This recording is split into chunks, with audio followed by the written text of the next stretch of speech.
First of all, I'd like to say thank you for all of you guys for coming in. It is such a honor to be able to be included in this museum exhibition. So wonderful to have you guys here. I have to laugh every time I look at these pictures. The space is much smaller, y'all. It's a tiny space. So it's interesting seeing this. So Kyle and I are identical twins. So we grew up in a little small. Some of you guys know what a company town is. Many of you guys may not, but we are the last to kind of benefit from our families, primarily our parents, growing up in Newcastle, Indiana, a Chrysler town, had Firestone, Dana, Allegheny Steel. All these plants no longer really exist anymore. If your mom or your dad worked in the plant, your dad drove a Chrysler because he worked in the Chrysler plant. If you lived in Cartersville, you worked at the Ford plant. You had a Ford product. If your uncle worked at Westinghouse, you had a Westinghouse refrigerator or freezer or appliance. So much of our work is going to be about those things, that time period, and that allegiance to products, that sense of American made. So without further ado. Twindom. I don't know if it's because our mom and dad were cheap and wanted to keep us the same. And all of our yearbook pictures up until about the 7th grade, there are 2 bodies crammed in this one little picture. And we've just kept it the same. We're the last of 4 boys and 4 girls. And there was something special that we just fully accepted. Okay. And we just fully embraced it. It's not like having just a traditional brother or sister. This is kind of a built-in, I don't know, how would you say it? Just like I said, we really took this to another level. I mean, when our parents had to stay in the same room, we slept in a twin bed. Not twin beds, plural, but a twin bed. So maybe they were just cheap, I don't know. But right into adulthood, I mean, we both went to the same undergraduate school, did undergraduate and graduate programming together, received our degrees and moved into the academia field where we became 22 years later professors in our respective fields. So it's something that we have totally embraced from day one. So visual artists, but obviously twins. In many ways, we're kind of like a dysfunctional married couple when we work. And believe me, you guys are getting a sanitized version of it today because there's a lot of cussing involved. Cussing and fighting and arguing, but we get the job done. Right down to the fact that we both have a single daughter each. So it was all pre-planned that way, I guess. Okay. Much of our work is going to be about the blue-collar experience, but primarily taking a look at religion and today's culture and society, what's happening today, and marrying them together. Our father and our mother and our friends and neighbors, they all went to work religiously. I mean, if you worked in a Chrysler town, you bought your first home, your first automobile, you sent your kids to college. It was very much ingrained in us. So we're paying homage backwards. We're paying back to those people who helped us get here today. So when we talk about religion, we're bringing in religious iconography into our artwork. So as you begin to look at our artwork, you can actually start to see our relationships to religious altars and shrines and iconography that you'd find in any church. And that's really where our first beginnings of having art in an artless town like Newcastle, Indiana. I mean, unless we did that ridiculous turkey art during November, and that was as much art as we had. But so the church, and oftentimes the graveyard, was the only place where you actually had a formalized understanding of where art things came about, like relief sculptures or how to understand narratives. All of that was learned from sitting in church. Oftentimes being bored to tears. I mean, we weren't really interested in the Bible and those stories because we couldn't really relate to those narratives, but we could really start to really understand, hey, that is a relief sculpture. And that's exactly where we took those reliefs and we brought them into our modern day work today. So much of our work is going to be based around the WPA and that type of artwork from back in the 1930s. So you would have a lot of public art and a lot of public spaces like banks and post offices, federal buildings, things like that. So we had art, but they were in those kind of isolated locations, like the bank and the post office will come to mind. And that we'd actually see murals of working people. And that was really exciting because that was the only place where you had depictions of people who looked like us. Not necessarily just African-American people, but working class people. People who worked in the mill down the street, people who loaded coke and ore on the railroad tracks, on the trains and things like that. So we were really inspired because it's like you never see work about just regular, everyday people trying to make a buck. And obviously, let's go back one more. We're really highly influenced by Diego Rivera. Our mom brought this big crate of National Geographic magazines from a garage sale. And in it was our first really chance to see visual art. It was a whole spread about Diego Rivera. And it just blew our minds, like a mural. If you guys ever seen the Detroit murals before, up close and personal, they're ginormous spaces. So that was really our first kind of introduction to what we wanted to do as far as visual artists. Okay.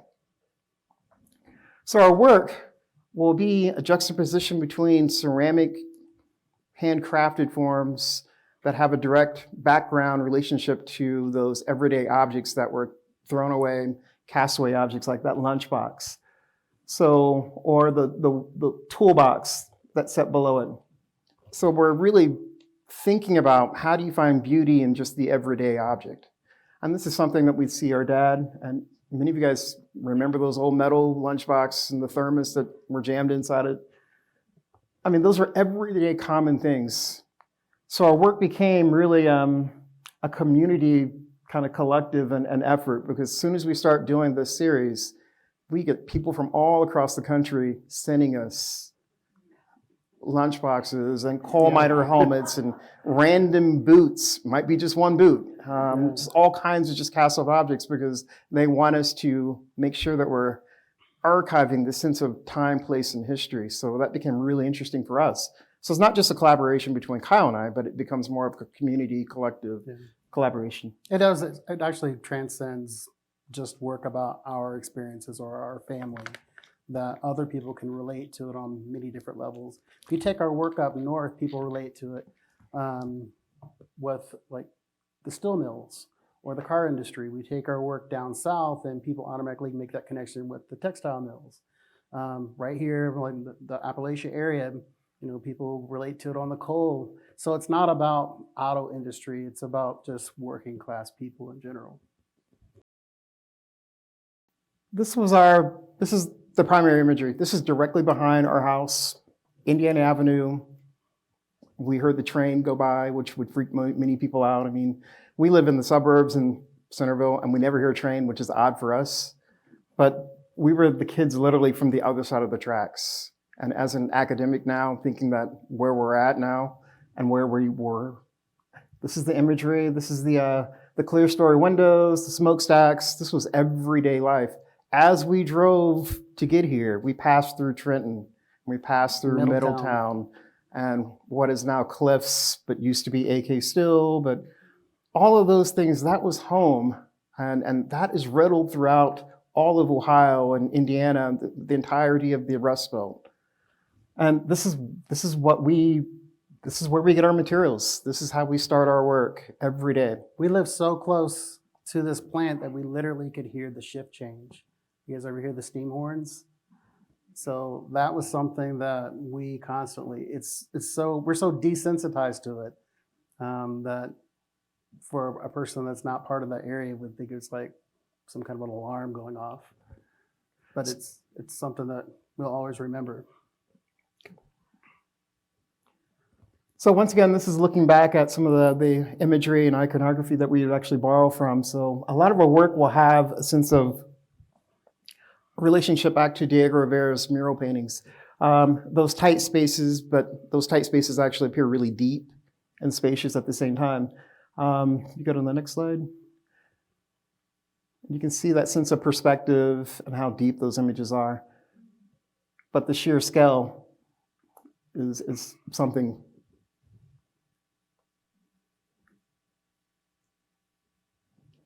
Okay. This will give you a sense, one more, of just how big. This is just the opposite of what we actually see in society, because we're so used to seeing factory workers produce an object and then it rolls off the assembly line. But to see what a team collective effort is to make one object became something that Kyle and I were really interested in, seeing all the fathers, all the mothers, aunts, and uncles that worked in these plants to make an object that most of the time they couldn't afford in the first place. So it became something bigger than Kyle and I to create these shrines dedicated to this work. And this is where the church comes into play. So the church was something that Kyle and I, as little kids, most little kids don't pay attention to the sermons and Bible study and reading the Bible. Couldn't tell you anything about it to this day. But once again, it brought us back to the whole notion of accessibility to art. And art was one of those things. In an artless community, there's the haves and have-not type of community.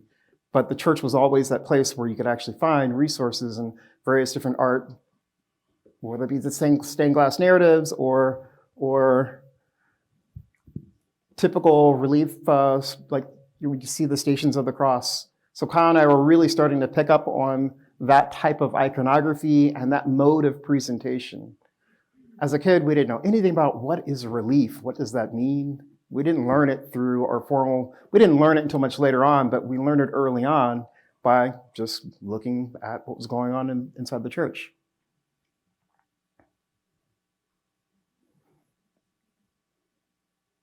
So once again, we're just looking at those modes of presentation and understanding storytelling, because that's a big part of what we do is we tell stories with factory pieces, we tell stories with positioning of the body and the figure. Okay. But now, rather than those people that were in those stories that we didn't relate to, we've taken those people and we've removed those people and put them in place with the people that represented the factory and the community workers. My dad and mom went to work religiously, worked, retired. 2 years later, they passed away, which is pretty typical. I mean, people work to die, basically. So we wanted to really kind of keep that in mind. And like our dad, my mom worked at Firestone, developed mesothelioma, exposure to asbestos. Worked at a brake lining plant for almost 30 years. Dad worked at Chrysler, and who knows what kind of ailments he had. But literally, I mean, it was one of those type of things. You work, you have a sustainable life, and that's it. But so we wanted to focus our work on our characters or our figures per se as these invisible people, underrepresented people. Okay. And the church, you can go to the next one, actually took on the personification of the factory architecture itself. Our parents worked religiously. They went to this place religiously, more so than the actual structure of the church, the local church that was there. Right? So my mom and dad couldn't tell you really anything about religion or the messaging and all that, but they went to the place that provided for their family. Right? So many people think you crack the good book open and that fills you and sustains you. Yeah, that does to a certain extent, but it was the actual factory that actually paid the bills to get you to the next step. So it's a combination of both, I guess, spirituality and this whole work. So you can see the actual structures that you will see repeated throughout our body of work. Clear story windows, the familiar corrugated sheet metal that you see on just about any factory or plant. Smokestacks, water towers, that will play out throughout. And then what we do is we juxtapose a ceramic element to the narrative. So what you're looking at are actually clad trays for when the parts come off the assembly line, they're sitting in these trays. So what Kelly and I would do, we would just repurpose those trays, reclad them, and then add familiar elements like clear story windows or smokestacks or the traditional water tower. So we wanted to have a sense of place and time, authenticity, rather than, I'm going to go to Home Depot and make this box, that has no sense of place and time, no history to it. So all of the work that you will see will have some element of authentic elements that came from a Dodge plant, a Ford plant, or, anywhere that's related to the working class. You can go one more. So once again, going back, you've all seen like the Hands of God and the Michelangelo, but we wanted to put our spin on that. So we cast our mother's hands and a gear that my father spun for over 20 years, a flat gear. And then in the two cells, borrowing from art history, we're looking at altars and shrines and triptychs and putting those two elements together with the work. Next one. So we're always looking back at factory life and factory work, but also juxtaposing it with handcrafted ceramic work as well. Inside of our church, and once again, that's where we got the meat and potatoes from our work as far as understanding narrative and storytelling and modes of presentation, whether it be flat 2D work or relief work. And then comparing that to one more, the floor of the factory. So this is where people go every day to provide for their family, relying on religion to a certain extent, but at the end of the day, working for the man to make it happen for their families. So we try not to differentiate between the church and the factory floor because both were integral to one another. Okay. Which brings us to the factories to this day. So like many artists, especially those of you guys who are studying art now, you think, oh, I got an art project. I have to go to Home Depot, get my art supplies, or I got to go to Dick Blick or Utrecht or the art store. This is where Kyle and I get 90% of our resources to start all our projects. So if you're going to talk about the environment, you got to go to the environment. If you're going to talk about class issues or factory issues, then you have to go to those plants. And believe me, there's a wealth of them around. So much that we've been nearly arrested so many times for entering these sites because a lot of law enforcement think that we're scrappers, we're trying to collect aluminum or copper or things like that. We're interested in the corrugated sheet metal and any kind of factory remnants that we can put back into the work. And that helps us archive the work and create that sense of authenticity, time, and place. But always bring our iPad and show the officer, this is what we're making, this is what we're doing. And then that actually got us out of a lot of trouble from appropriating materials and repurposing it back for our work. So the sad part about this is that it's American history. So when factories get scraped off the face of the earth, it kills us. I mean, that's not just African American history, it's American history, which provided for all of us. So this is the old Firestone plant. It was there 100 years, scraped off like it never existed. That happens everywhere. And you guys will see it around Trenton. I'm sure there's places that surround here. It's everywhere. They're just big eyesores of what used to be. This is the Youngstown tube and sheet plant. But this is exactly how Kyle and I will go in and like, oh, I like this. I'm going to borrow that. I'm going to take this. And we gather all this material, and that becomes our vocabulary for our work. Our wives hate it. Yeah. So we can click these a little quicker. So we got a ton, but you guys have seen you've seen windows like that before. Keep going.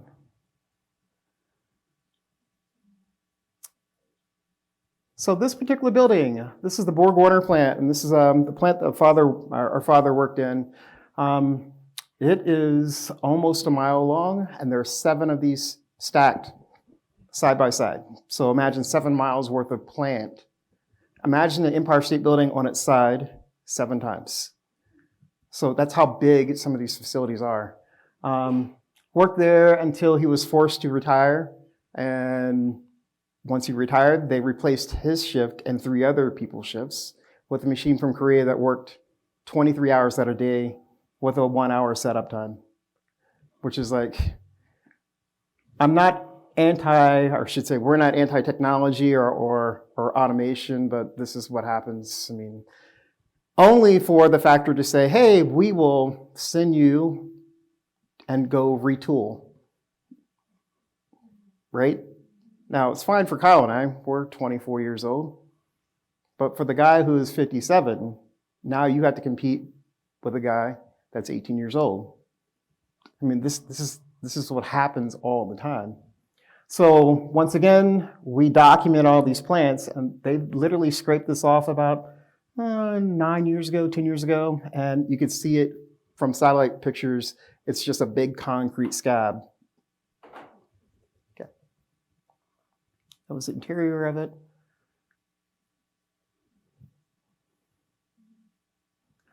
It's typically where we, this is before we hop the fence. We've even, so 1.2 million square feet. That's one facility. Have the nerves, they will divide. All right, so we can keep going. So looking back, this is off the cross, and this is about the Detroit plant that closed down. Once again, Detroit.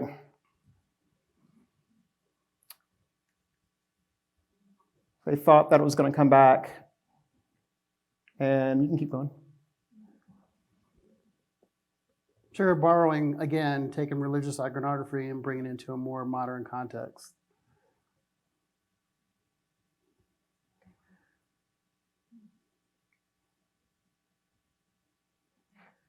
So a lot of people, when this plant particularly fell, it was a GM subplant, when it fell, people fell apart. They lost their homes, were displaced, alcoholism is rampant, communities, entire blocks, and I wish I had a picture of that, blocks of Detroit, just empty, trees growing through their structures and just abandoned. Because people, they need to work, they move on to somewhere else. So this is kind of like the fall of GM and the fall of Chrysler at that time period.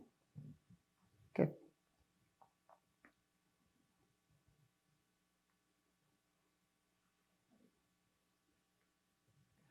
And once again, Jesus carrying his cross, carrying it to another plant somewhere else, but everything is always for sale.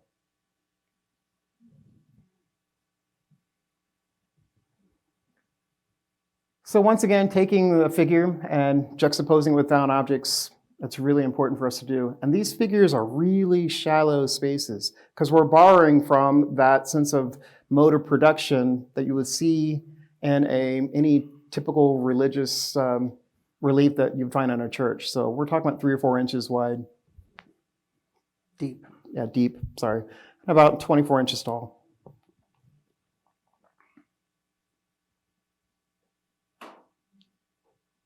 So even borrowing from can you go back one? The idea of the perimeter fence, instead of using the crown of thorns, you get the idea of the barbed wire and combining it to bring something old into a new context. Okay. Okay.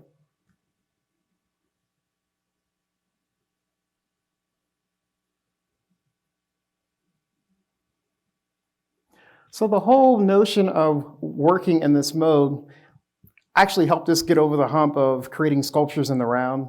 Because before we were doing this, we were creating sculptures and they had to have a place, a pedestal, right? A space to exist in. And I was like, wow. And as we started to progress, we started to think, wow, that is really jive that painters and photographers and printmakers can use the wall. So how can we start to compete for the same spaces? So we just changed. We just, screw this, we're going to go on the wall. And it really fit because now all of our work becomes that shrine, that altar-like mode. So that's the reason why we work the wall now.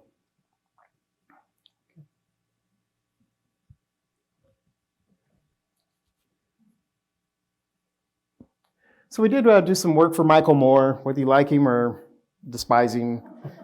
I mean, he could be a bit sensationalist at times, but he's got some really good documentaries. One is Roger and Roger Me, and it was fantastic. It was dead on. And he talked about Flint, Michigan, and so we do have some people, some patrons out there who are really supportive. Morgan Freeman. We've done some work for some people. But the point is, I mean, whether the work sells or not, it's not important. It's the fact that he wanted this particular piece because this piece was called Us and Them, and it was about the upper administration, the suits versus the floor workers and the factory workers. Yeah. Okay. So the work itself, at first Kyle and I started to really go crazy, and we wanted to be anatomically correct, and the figures had to be refined, and then it's like, it really did a disservice to what our work was about. We didn't want our figures to be polished, and we wanted to be more expressionistic, right to the point that we actually, rather than use smooth clay, we actually took the shavings from the factory floor, and we would wedge that clay with those cast shavings. The metal shavings would fire into the clay body and then permeate. So they actually oxidize through the clay body. So over time, you'll get little striations of little bits of red iron oxide bits to come through the form. So there's nothing smooth about our work. We leave tool marks, fingerprints, but we also have the inclusion of other elements within that body. It's the light. So we started out as painters in college, and we got so enamored with, and frustrated, enamored with building frames, loved building frames, but we hated the whole notion of trying to create that illusion of space with painting, especially when you're dealing with the figure, and control volume. So we just took our painting skills and applied it to another art form. In many circles, it's blasphemy if you're a ceramist and you paint your forms. So what we like to say is like you're utilizing the greater toolbox of art. So all of our work is going to be mixed media. So you're juxtaposing painting with sculpture with ceramics, printmaking. We'll have a little bit of everything combined in the art making process. This is John Henry. This is actually at the Asheville Museum of Art. So we talk about lots of different subjects, from folk heroes, and one of them was John Henry. John Henry was a still driving man, but also, the whole railroad industry. So we try to tie that in and bring that into a modern day sense of a modern day railroad worker. So you're looking at the backdrop of that was actually a steak box that we just took apart and reconfigured it back to our needs. So once again, giving some sense of place and time and authenticity to the work. Otherwise, you just have this arbitrary figurine with no context.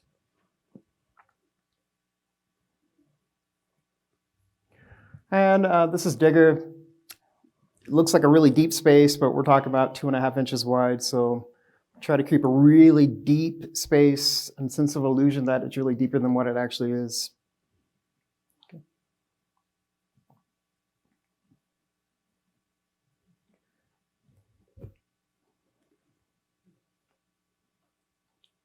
So just little things like the factory, like the construction helmets and the stickers, and you can tell the person's politics by what they've had on their helmet and how important that hard hat was, and it's traveled with them everywhere.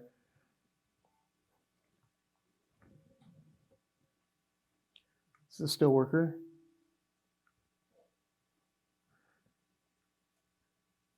So many of you guys will see like the Virgin Mary statues. That would give you a sense of scale of how big these forms actually are. Found objects that relate back to the time and place, like the smoke break was always the most important part of your shift. So you'll see a lot of people in there getting their smoke on and having their smoke break.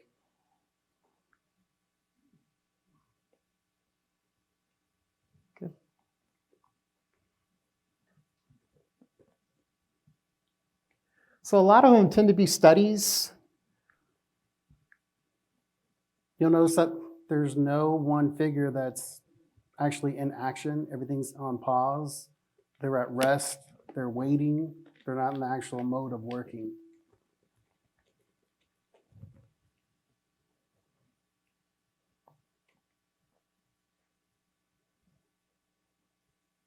But there's one look that we never really forget, and that's it's the look when your job has been, when it's been decided for you.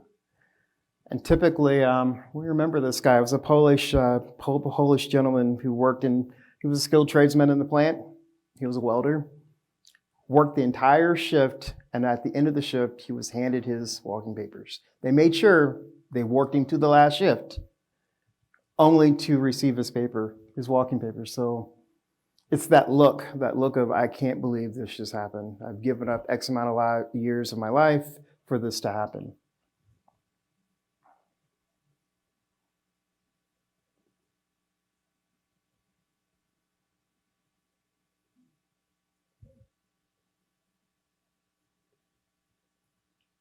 It's quite depressing when you look at it now. Like, good Lord, jeez. Is it really that bad? But yeah. So when we first started out, it was just about the figure. No found objects. It was a great learning curve. But it was all just figure-based, no found objects whatsoever. And we felt that it was really lacking some form of substance to bring it all together. So we start thinking, well, we have all of this great resources of all these down factories and, found objects from neighbors and friends and, perfect strangers. Why can't we bring all that in, to really help out the figure? Sometimes clay is just not enough. It's funny, you can keep going. Keep going. One more. It's funny because our first major criticism was Arts Magazine. We were in grad school. Great article. We were getting a huge head, big ego, until we got to the end of the paragraph, and it said, the twins' art was much like Hummel figurines. I was like, hey, two giant black guys making figurines this big. Like, so it was like really disheartening because once again, you have to understand the context of your figure in relationship to its place and its space that it exists in. So that's where we learn to, hey, we need to bring some sense of authenticity to the work. Not anything wrong with Hummel figurines. It's just not what we do. So by bringing in that background material, help drive the narrative, help understand the narrative and the importance of the narrative. Otherwise, you have a well-rendered, well-crafted figurine, which is not what we were going for. So you'll see a lot of reference of, once again, of the corrugated sheet metal, the clear stirred windows. All of that becomes part of the vocabulary that will carry over from work to work to work. And it makes a cohesive body of work rather than these one-offs. And just the whole notion of how dark it really was in those plants. Kelly and I worked in a place called it was a primary plant. You guys all familiar with a primary plant? So it's not the automated robots that are putting together all the machine or all the products. This is the raw castings. So a place where they temper the metal. So you'll have a lot of that sense of scorched metal, scorched burnt metal, and that's where you see that kind of that black and silverish kind of color palette happen from time to time. It's a pretty good close-up of what our work actually looks like. So the faces and the textures. A lot of our students are obsessed with smoothing. I don't know if your students do that. They're like weird, just obsessively just smoothing their forms out. So our figures, if you really look close into their faces, they're really gritty, really grainy. There will be metal shards sticking out through them. So we make no point or no effort into that polished, refined look for our figures. So not only do you see the visual, but if you walk up close to a lot of the work, the other senses kick in. So you can smell the scorched metal, you can smell cutting oil, you can smell that whole sense of factory. There's a distinct smell in some of these pieces, which some people don't like that being in their homes, but it is what it is. So another John Henry. This is at the Canton Museum of Art. Once again, just another play off John Henry. This is a part of a series.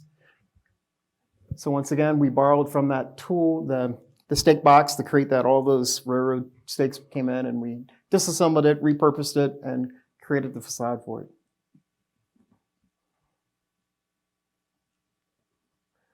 We're going to clip through some of these so we don't.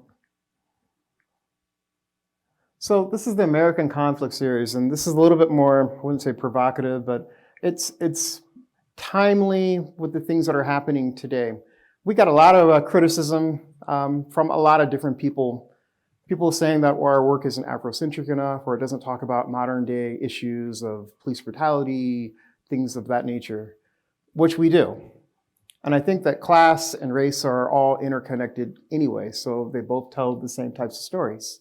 So with this, you're going to see a lot of imagery that's going to have imagery that contains the American flag and images that talk about things that you see every day of the week on the TV, whether it be about police brutality or the over-militarization of the police departments that are happening today, or gun violence in Chicago, poverty, how we treat veterans. All of those things are all part of this one series. This is After the Dream.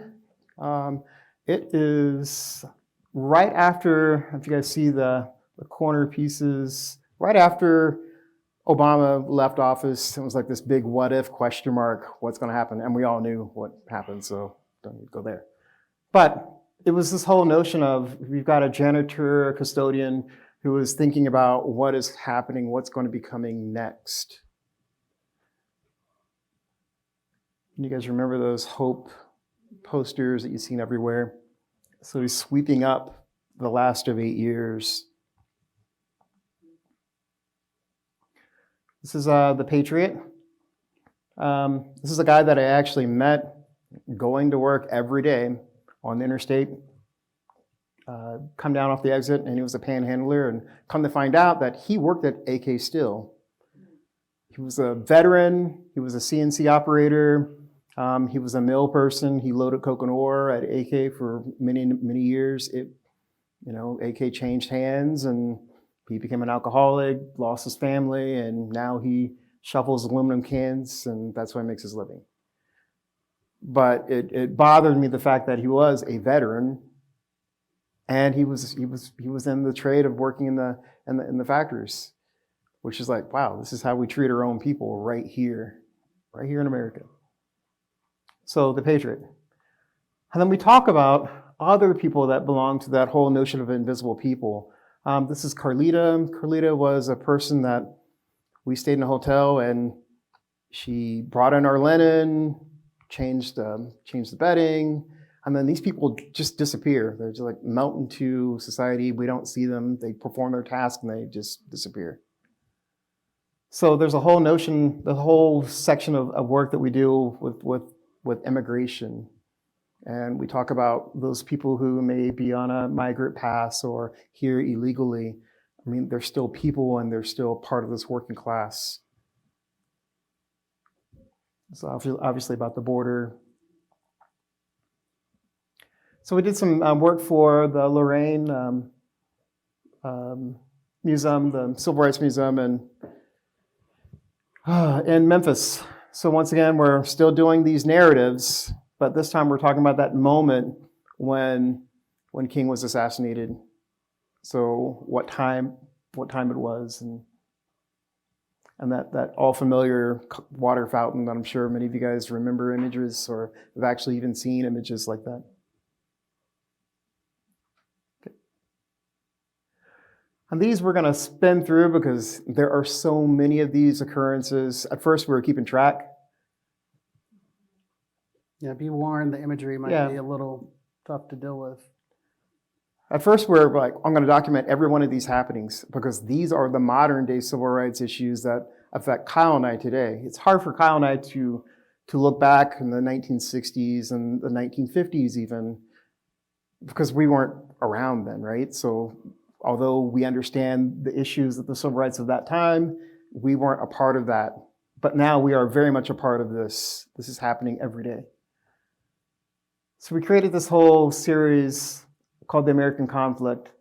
And we're talking about things like police brutality, the over-militarization of police departments. So a lot of people, instead of taking the time to talk to us, they already make their own minds up about us, without knowing that we're not anti-police. Or anti-patriotic. We're just telling the American story that happens every day. We're anti-bad policing, and there's a huge difference.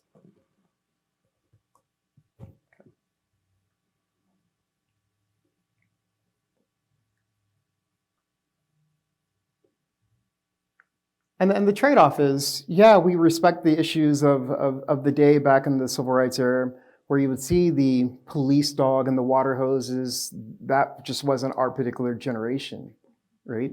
But these issues, these images that you see every day, that is the modern day take on what has already happened. It's like the same problem that just transcends time. Yeah, I mean, the story is not new. It's just packaged differently. And just paying close attention to how police interact today versus how they interacted before. I mean, the militarization part freaks me out when you see, are they cops or are they part of the military or are they both?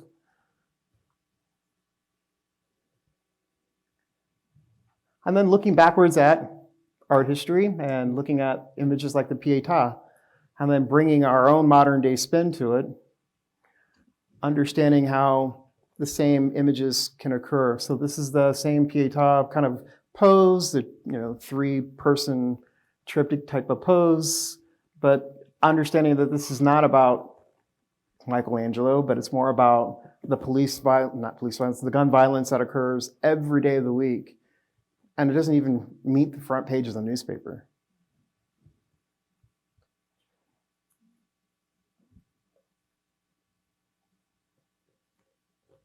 This is David and Goliath. And then how we took David and Goliath and we brought it into a modern day version.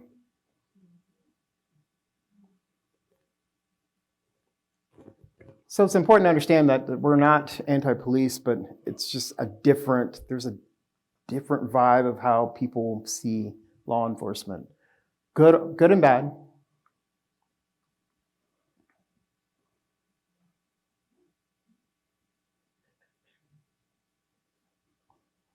Right up until today, and you guys know where we're going with this one. So this is the January 6th, really common imagery.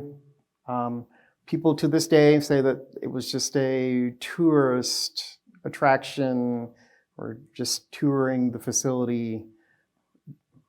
I mean, we all have eyes. I mean, you guys can all make your own mind up about it, but this is how we paid homage back to that one particular moment in time.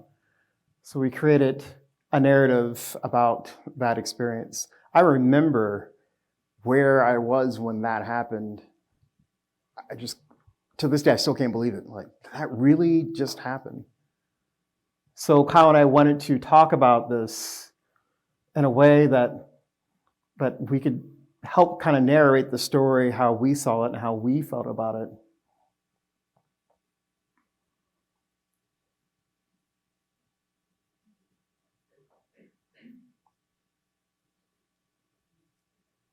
And this is some of our newer work. This was just created this past semester, yeah. And then right down to continued protest pieces where you have an African-American female with her bullhorn up against that. So she's got her fist clenched and she's got her megaphone, and then she's up against this. And this piece is called The Gladiators, so the two dueling gladiators. So one with her fist and her scarf and her megaphone, and the other one all decked out in the riot accoutrements that you would see with any riot police. Our process and our studio, it's funny because our studio is really tiny. We're talking about 9 by 15 one space. I'm telling you, it gets better. So oftentimes we're standing side by side or back to back. In our studio, we've learned to do multiple pieces, up to 5 pieces at one time, because we're moving pieces along from like working on the plant assembly line. So there may be 5 pieces going on, and we're interchangeable. He's not the sculptor, I'm the painter. We both work so that we're moving a lot of pieces all at one time. Good.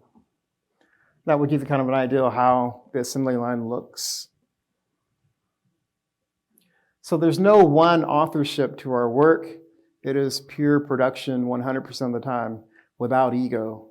So you learn to produce and make so that it's for the betterment of the work and not just, it's not a Kelly piece or a Kyle piece. We call it our subconscious okay. Yes. So you have to kind of free yourself up from, hey, I wanted it this way, and Kelly changes it. And that comes with our own process of working it out, cussing and arguing. And it's funny because we live in a little, I don't know, was a predominantly white neighborhood, maybe it's mixed, but little suburb neighborhood. Mm-hmm. And probably our neighbors probably think we have some sort of meth lab or something going on, because oftentimes we might be the only glowing light in the neighborhood because we work from 11 o'clock to probably 3 o'clock in the morning. That's our time, because we have families. I mean, I got a little girl, he's got a little girl, and you got to work when you can work, and that's typically when they go to bed. So it's kind of like our little Breaking Bad studio. I mean,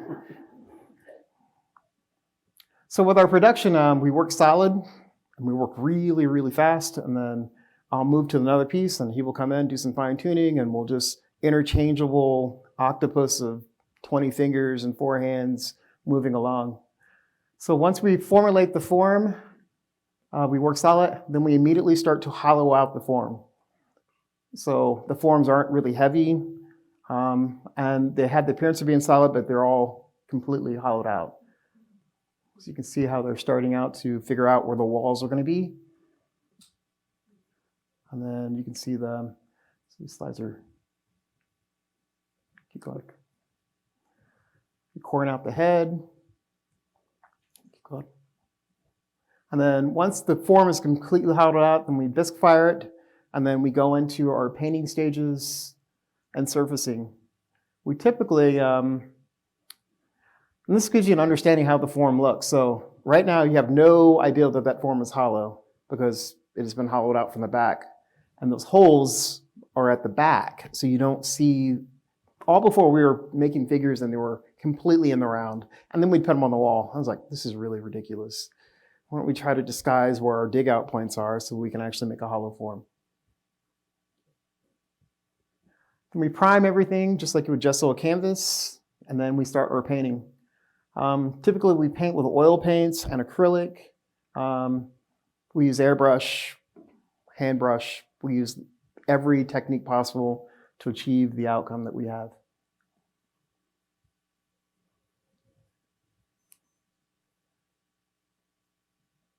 So this will give you a basic understanding how our pieces are built. Once we get the figures painted, then we marry the figures to a background.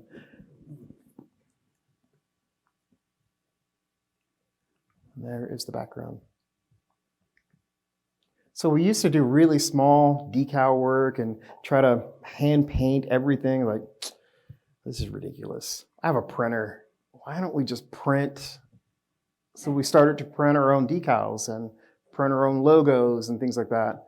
I mean, visual artists are the worst at saying we have all this visual freedom, and they always go back to squares and rectangles. We always go back to somebody's rules. So now we print our own decals and things like that. Fire in process. Those screws and nuts and bolts, we fire them right into the clay body. If they're part of the composition, we found them at a particular site and we like them and they're scaled down. Perfect little knob for the visor for his MIG welder helmet. We fire them right into the form.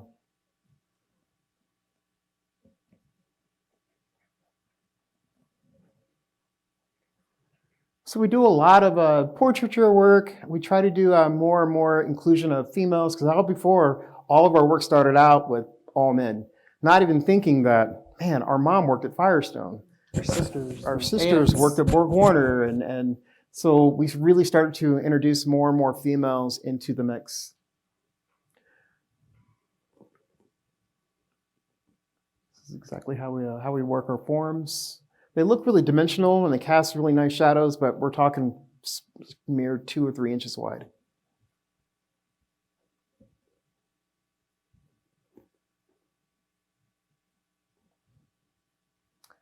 few more. I think we're done.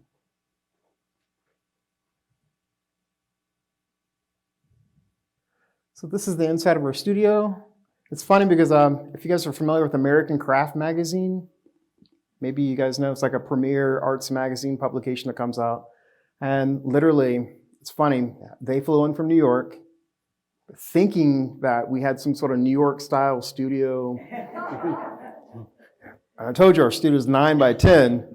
I got in, it was like the needle scraped across the record, like, where's the space? Like, are you gonna take, you're in the space.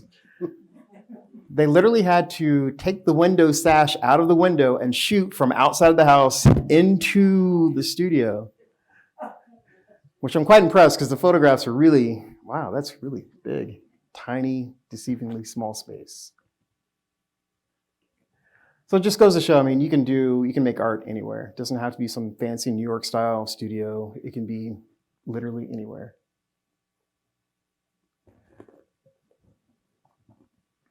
But the main mode is always going to be clay.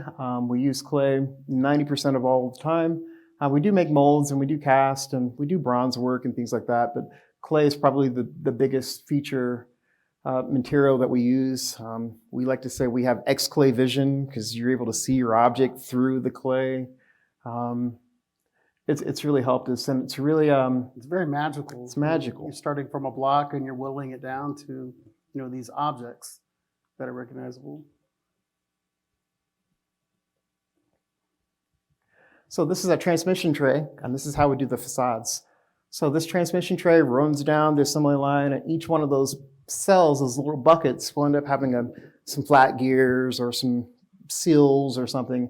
And then on the larger side is where the transfer case would sit, and it would go down, and then somebody else would add parts and things like that. So we took that tray, appropriated it, and then we clad it with the metal that we find from the sites.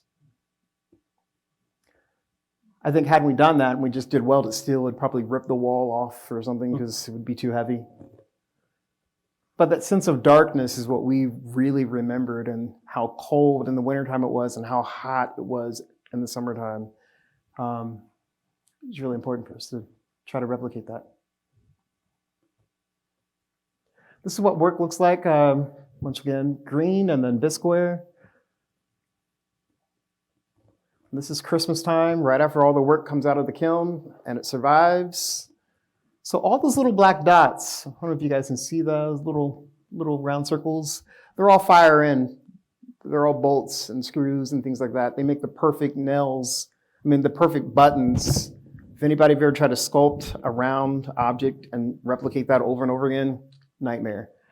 I'm like, why am I doing this when I can find a nail or a screw or a bolt? And we fire those right into the form, and that still maintains that sense of history and that time and place.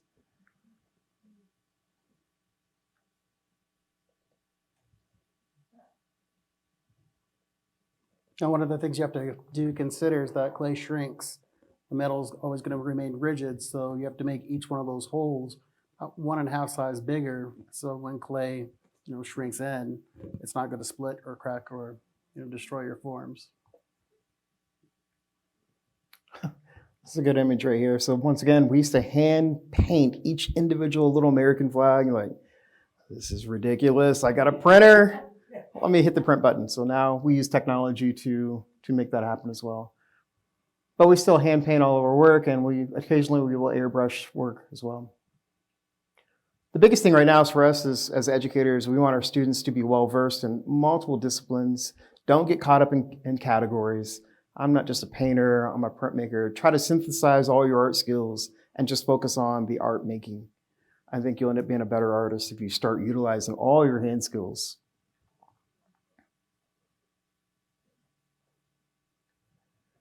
I think we're almost done. And then painting is a production that's all done at one time. So all the sculpting is done at one time, all the painting is done at one time, all the builds for the facades are done at one time, because we do have a puny ass studio, so you kind of have to like, can't be doing wet clay and then trying to paint and sawdust going over here. So we literally tear down everything, mop everything down, and then set up for the painting process.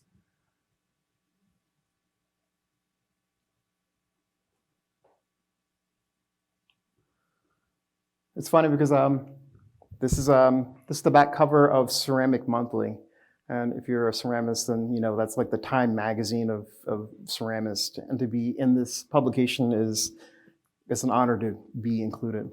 But that particular photo, it shows us painting our ceramic work, which is like a smack in the face to purists, ceramists who glaze their work. So it just goes to show that your art skills can transcend the norms.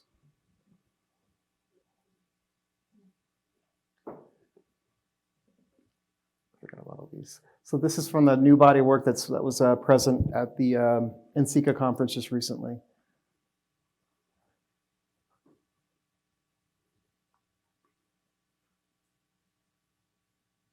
And once again, good images, seeing the production line of how we work.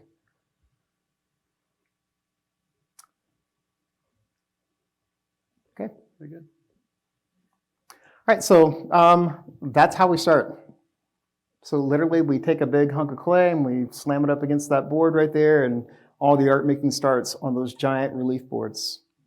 So there's no real reason to work in the round if you're working on the wall. That's how it's done.